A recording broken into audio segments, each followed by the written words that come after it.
Dicho brevemente, sería que leer no es solo un acto cognitivo, no es solo una actividad mental que implica todo un conjunto de procesos y de conocimientos, sino que también es algo social, es algo que está vinculado con las identidades de las personas, con lo que somos, con lo que piensan los otros de nosotros, con el poder que tenemos, con lo que podemos hacer, con nuestro desarrollo en una comunidad letrada, ¿no? Es una idea más global. Diríamos de manera general que la lectura ha sido predominantemente un terreno de los psicólogos, y los psicólogos han arrastrado la mirada que tenemos de la lectura hacia su terreno, ¿no? Entonces, un enfoque sociocultural significa entender que la lectura es mucho más. Leer también es comprender matemáticas, es entender la estadística, es entender las leyes, no solo la literatura, ¿no? Es mucho de lo que hacemos en una comunidad letrada. Somos lo que leemos.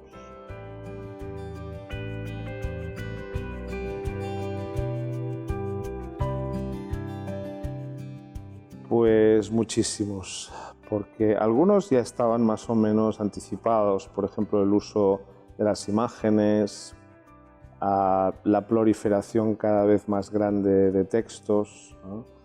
Pero con Internet ha pasado una cosa prodigiosa, y es que tenemos al alcance de todos, con muy pocos clics, con 2 clics, todo lo que todos los internautas del planeta cuelgan en la nube, ¿no?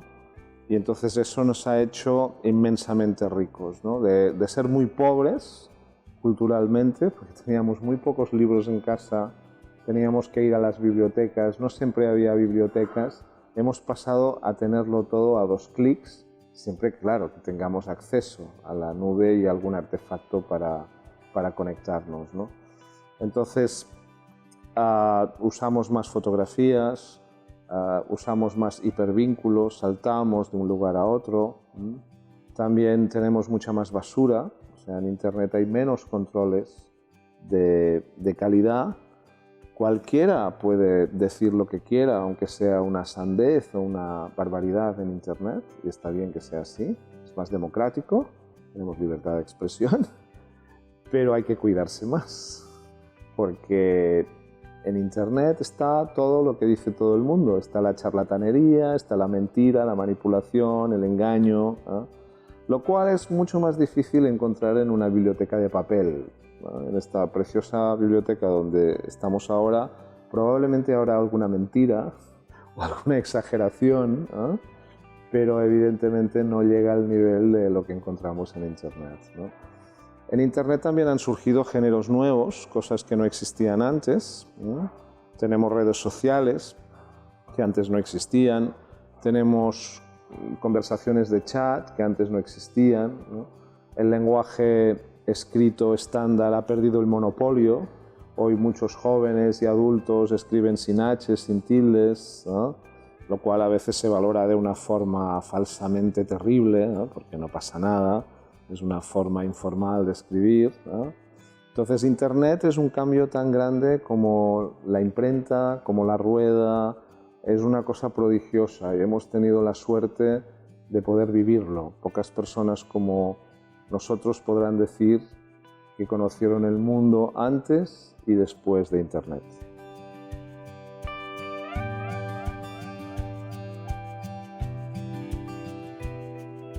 Bueno, leer hoy es más difícil que ayer. Leer en Internet es mucho más difícil que leer en papel. No hay que confundir acceder a la información, el acceso, ¿no? Si pones una palabra clave, haces clic y obtienes miles de resultados. Esto es acceder a la información, esto no es leer, esto no es comprender. Si entendemos leer como comprender, como poder obtener una información nueva que es significativa para ti y que tú la puedes utilizar en tu contexto, entonces leer en Internet es mucho más difícil que leer en papel. Porque en Internet hay muchas más cosas y usamos un lenguaje como puede ser el español, por ejemplo, que utilizan muchas otras personas, pero no necesariamente esas personas utilizan las palabras del mismo modo que nosotros. Si nosotros leemos un libro en una biblioteca, un libro de papel en una biblioteca, este libro llegó a nuestra biblioteca, en nuestro pueblo, en nuestra región, porque alguien decidió que era relevante para nosotros. Entonces es algo que está conectado con nosotros y probablemente el autor tenga alguna cosa en común con nosotros. Si nosotros nos conectamos a Internet, podemos llegar a una página que escribió una persona en Filipinas, una que escribió en Argentina, desde Argentina, otra desde España, y utilizan las mismas palabras que nosotros, y nosotros podemos tener la sensación que entendemos esos textos, aunque nunca hayamos estado en Filipinas, en Argentina, en España, aunque no sepamos nada de estas personas, ¿no? Y lo que probablemente ocurre es que entendemos una parte muy pequeña de lo que realmente dijeron estas personas, ¿no? Con Internet, una cosa que no existía antes ha adquirido una importancia relevante y es la capacidad de buscar información. O sea, el primer punto, la primera dificultad que tenemos todos cuando leemos en Internet es buscar información fiable.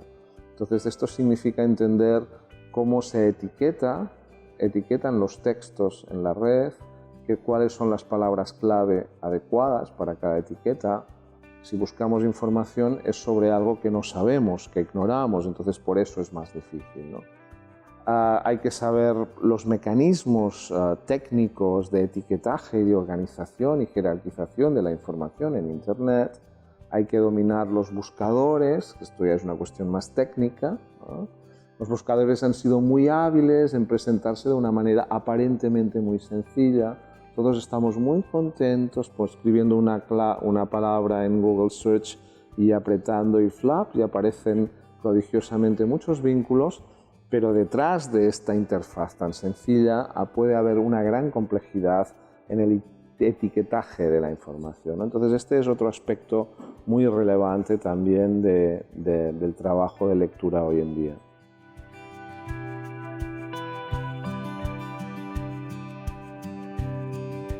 No es una pregunta sencilla, porque muchas personas responderían cosas diferentes, ¿no? En épocas diferentes ha significado cosas distintas. Yo creo que actualmente, dicho de manera muy sencilla, leer críticamente significa ser capaz de recuperar la ideología de un texto. Esto significa, en primer lugar, que cualquier texto tiene ideología. Y entiendo y uso la palabra ideología de una manera neutra, científica, no como piensa la gente corrientemente, que dice esto es ideológico por decir esto es malo, ¿no? Presuponiendo que hay textos que no tienen ideología, ¿no? No, mi punto de vista es que cualquier texto tiene ideología porque cualquier texto tiene detrás una persona de carne y huesos o un grupo de personas de carne y huesos que lo han escrito y lo han firmado. En un momento de la historia, en un lugar del mundo, es una persona de carne y huesos, es hombre o mujer, tiene una raza, una educación, una cultura, una lengua, un punto de vista del mundo, es rico, pobre, es de un país u otro, y eso se proyecta en su texto. Entonces todos los textos tienen ideología, algunos más, una editorial de periódico, otros menos, un prospecto médico de un medicamento, ¿no? Pero todos inevitablemente muestran de dónde vienen, ¿no? Qué pretenden, cuáles son sus puntos de vista, ¿no? Entonces leer críticamente significa darte cuenta de eso. Darte cuenta de eso y poder decidir si estás de acuerdo o no con esta otra persona. Hasta ahora, ser crítico significaba solo distinguir las opiniones de los hechos, ¿no? Y se presuponía que los hechos eran empíricos, eran objetivos, pero eso hoy está muy discutido, ¿no? Porque, no sé, si tomamos, por ejemplo, una entrada de Wikipedia, cualquiera, la buscas en distintas lenguas, la buscas en distintos momentos de la historia y veremos que tiene definiciones diferentes, ¿no? Entonces, la idea de que el conocimiento es algo estable, inmutable, neutro, empírico, único, es ingenua, ¿no? Entonces, leer críticamente en una sociedad democrática en la que supuestamente no hay pistolas, ni puñales, ni bofetadas y solucionamos nuestras diferencias con la persuasión, con el diálogo, significa precisamente tener esta capacidad de poder entender qué es lo que pretende el otro, de qué nos quiere convencer, por qué quiere hacerlo y cuáles son otras posibilidades sobre este mismo asunto, ¿no? La lectura crítica es muy importante hoy en día, en la medida que el mundo se ha globalizado, que estamos más infoxicados, que hay muchos más textos de los que nunca podremos leer, que cada vez vivimos en entornos más democráticos, donde las diferencias se solucionan por leyes, por elecciones, ¿no? En este contexto cada vez es más relevante tener esta capacidad, porque no hay, ahora por ejemplo que se habla de la posverdad, de los fakes, de los bulos también, de las mentiras, de los perfiles falsos, etcétera, pues algunos políticos han hablado de la necesidad de regular esto, ¿no? Pero claro, ¿quién decide lo que es cierto y lo que es falso? Si lo haces, ya tenemos una nueva Inquisición. Entonces yo creo que nunca vamos a tener esto y que en consecuencia siempre va a ser necesario empoderar a los lectores, formar a las nuevas generaciones, a la nueva ciudadanía, para que sea más crítica en este sentido, para que pueda no adoptar las ideas de otros, sino sencillamente darse cuenta de cuáles son las ideas de la persona que escribe y decidir libremente si tú estás de acuerdo o no con estas ideas, porque son las que son más coherentes con quién eres, con el resto de posiciones que mantienes sobre la vida, con tu ubicación en el mundo, el lugar que ocupas en la comunidad y tus deseos y tus proyectos.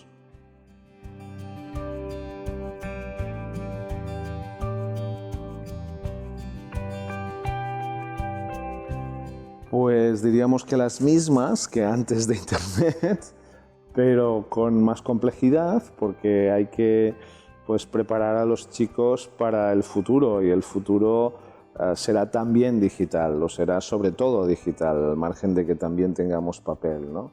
Y libros de papel por muchos años.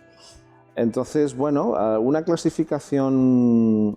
En primer lugar, me gustaría decir que aprender a leer es una tarea muy compleja y que no se acaba nunca. No es algo sencillo de aprender unas habilidades en primaria y ya se sabe leer todo, no. Leer es un verbo transitivo. Esto significa que constantemente estamos aprendiendo a leer nuevos tipos de texto. Esto significa que las personas sabemos leer solo unos pocos tipos de texto, que son los que están en nuestro entorno. Yo puedo ser muy bueno leyendo artículos de lingüística, novelas, poemas, periódicos, pero no tengo ni idea de leer, por ejemplo, y comprender sentencias judiciales, informes de ingeniería, reportes o memorias de laboratorio, etc., ¿no? Entonces, desde este punto de vista estamos constantemente aprendiendo a leer, y el maestro de lectura es un maestro que acompaña a todo el alumnado a lo largo de toda su escolarización, ¿no? Entonces empieza en preinfantil, antes de incluso aprender el código escrito, y se acompaña hasta la universidad. En la universidad también se enseña a leer libros de derecho, de biología, de física, etc., ¿no? Entonces, dentro de la tarea del maestro diríamos que hay dos grandes grupos de habilidades o competencias, ¿no? Lo que se llama la lectura intensiva y la lectura extensiva. La lectura intensiva es enseñar las habilidades y los aspectos más particulares de la lectura. Por ejemplo, pues que no leemos siempre linealmente, que los ojos van saltando, que a veces hacemos una primera aproximación para obtener una idea global, que después escaneamos algunos fragmentos, que releemos varios fragmentos, que podemos dialogar con otros lectores para mejorar nuestra interpretación. Todo eso son habilidades intensivas, ¿no? de trabajo detallado, que se pueden desarrollar dentro del aula. Pero luego hay todo otro trabajo más vinculado con la biblioteca, con la animación lectora, con la continuidad del lector, con la versatilidad del lector, que es lo que podríamos llamar la lectura extensiva de fuera del aula, ¿no? Que implica otro tipo de actividades y que tiene objetivos de desarrollar motivación, buenas actitudes, un pozo lector, ¿no? O sea, un buen lector es el que lee cosas muy diversas, ¿no? No solo todos los volúmenes de Harry Potter o todos los fanfics derivados a partir de Harry Potter, ¿no? Entonces, un maestro de lectura, un animador, un mediador de la lectura, pues es una persona que tiene muchas habilidades para poder dialogar con los chicos, detectar qué es lo que les interesa, poder recomendarles lecturas que conecten con su interés, poder encontrar actividades dentro de su entorno, cuentacuentos, canciones, obras de teatro, diálogos con el autor, clubs de lectura que motiven a los chicos, ¿no? Es una actividad no solo técnica o literaria o pedagógica, ¿no? Sino también de saber interactuar con los niños, con sus familias, con el entorno, para poder desarrollar esta práctica tan relevante en una comunidad letrada.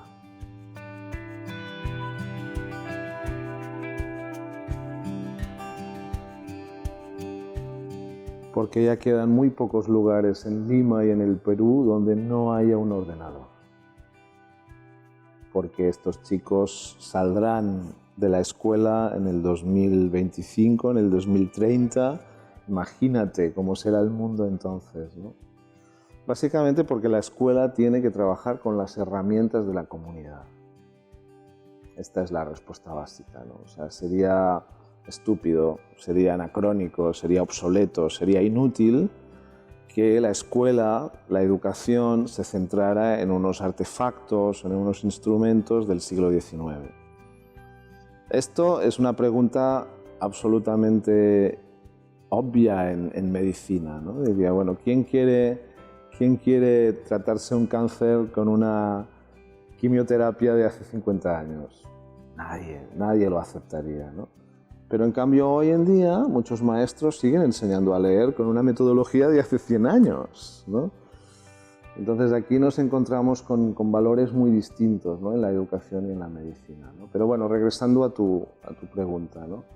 Yo diría que es importante que los gobiernos hagan un esfuerzo para dotar a las escuelas de los artefactos que se utilizan en la comunidad, ¿no? Y en este caso son los ordenadores. Es muy costoso dotar de ordenadores las escuelas, pero tampoco es necesario quizá que haya un ordenador para cada niño. Si es posible, perfecto, puede ser un ordenador para cada sala, por ejemplo.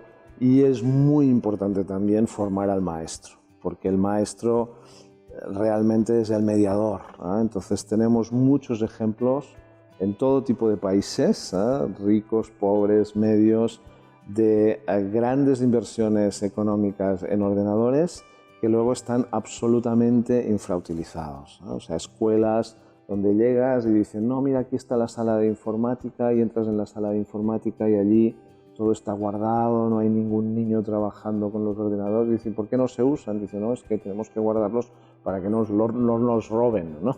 Dices, bueno, sí, pero a ver, los niños tienen que utilizarlos, están para eso, ¿no?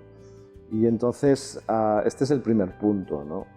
Y luego, bueno, los maestros tenemos que hacer un esfuerzo para de algún modo actualizarnos y poco a poco ir incorporando esta práctica, ¿no? Yo he visto maestros aterrorizados ante el hecho de que voy a iniciar un curso y mis alumnos van a tener un portátil y no voy a saber controlarlos, no voy a saber explicar lo que hacía antes, y eso también hay que entenderlo, ¿eh? Los niños también, cuando se digitalizan, están pasados, están sobreexcitados porque han pasado tanta hambre de ordenador, han tenido tantas limitaciones que cuando les dan un ordenador para ellos solos se vuelven locos, ¿no? Pero esto dura unos meses y el terror del maestro también, ¿no?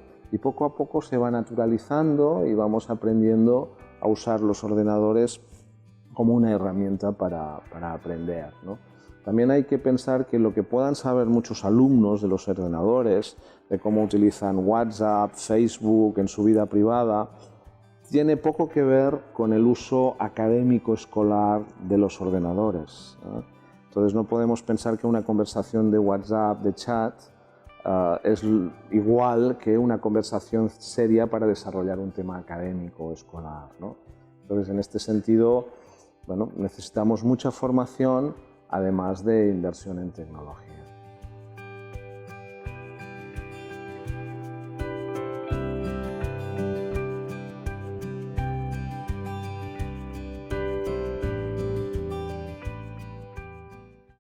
Gobierno del Perú. El Perú primero.